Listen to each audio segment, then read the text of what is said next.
Joining us now, the ranking member of the House Foreign Affairs Committee, Democratic Congressman Gregory Meeks of New York. Congressman, thanks for being here this morning. We've been talking for a number of hours now about this precarious moment, one made that much more complicated in the House of Representatives because you don't currently have a speaker. Walk us through what is happening in light of that in the lower chamber. Well, we're having constant dialogue and conversation. I reached out immediately upon the attack to my colleague, Mike McCall, to say we've got to do something and we've got to do it collectively. And so, though we don't have the power to put something on the floor, we wrote a resolution collectively together to condemn this heinous, criminal, and inhumane act of Hamas.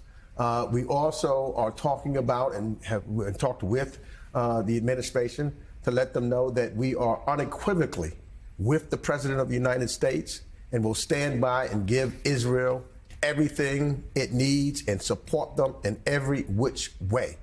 Now, it's complicated in that if the Republicans don't have a speaker by the end of this week, we've got to figure something out. But because the government, the administration has the resources now and the authority to give Israel what it needs now. But if we're talking about a month down the road, they will need additional resources, and that will take Congress to make sure that it approves it.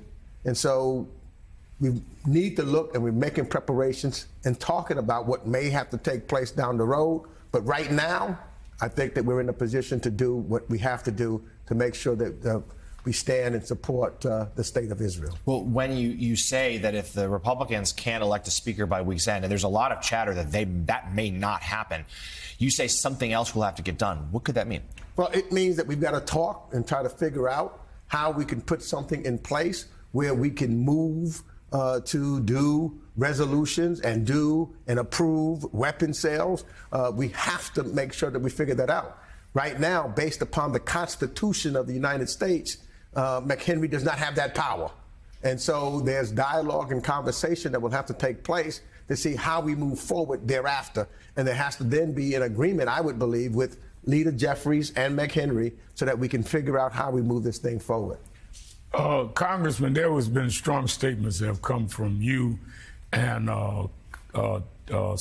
Leader Jeffries and others from the Congressional Black Caucus denouncing the violence, and there had been involvement from you and others around this whole idea of Israel and Saudi normalizing relations, which Jonathan Greenblatt just said he thinks part of this happened directing to try to destabilize that. Talk about how there's always been a history of people like you and others trying to deal with this question of dealing with a two-state solution.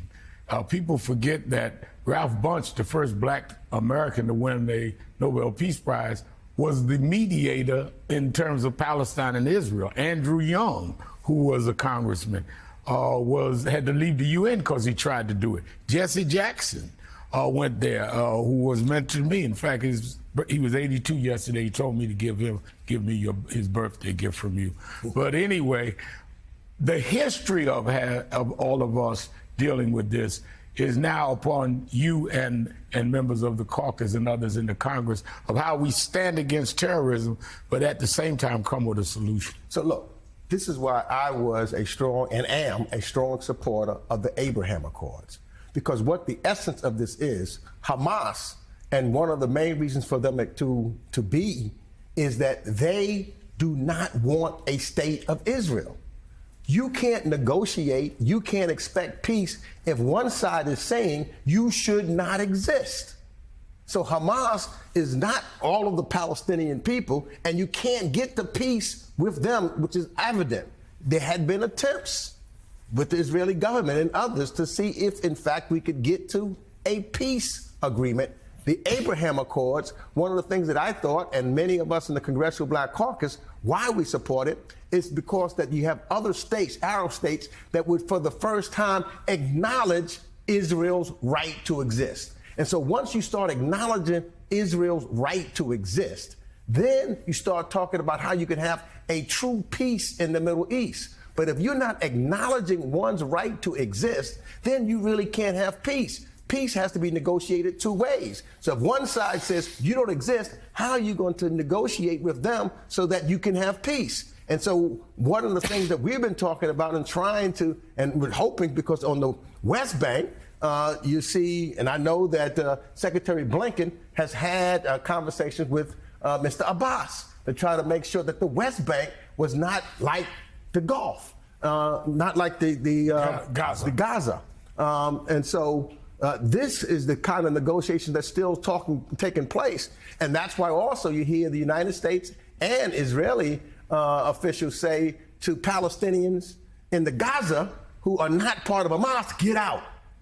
Because they are, what Hamas is doing, they're not good for the Palestinian people, because Palestinians in Gaza who did not have anything to do with these decisions will also suffer greatly as a result. So this is, and we still, and I believe very strongly that we need to keep our eyes on the prize in regards to, once this start moving, that we got to continue to negotiate with Saudi Arabia and with others that are part of the Abraham Accords to recognize the state of Israel and continue to push that forward and get rid of those who say that Israel does not have the right to exist. And let's just repeat the timetable to elect a new House Speaker. Private meetings for Republicans today, tomorrow. Allegedly a vote Wednesday to have a new Speaker, but real doubt whether that can happen, complicating the House's ability, at least in the long term, to assist Israel. Ranking member of the House Foreign Affairs Committee, Democratic Congressman Gregory Meeks of New York, thank you so much for joining us this morning. Thank you for having me.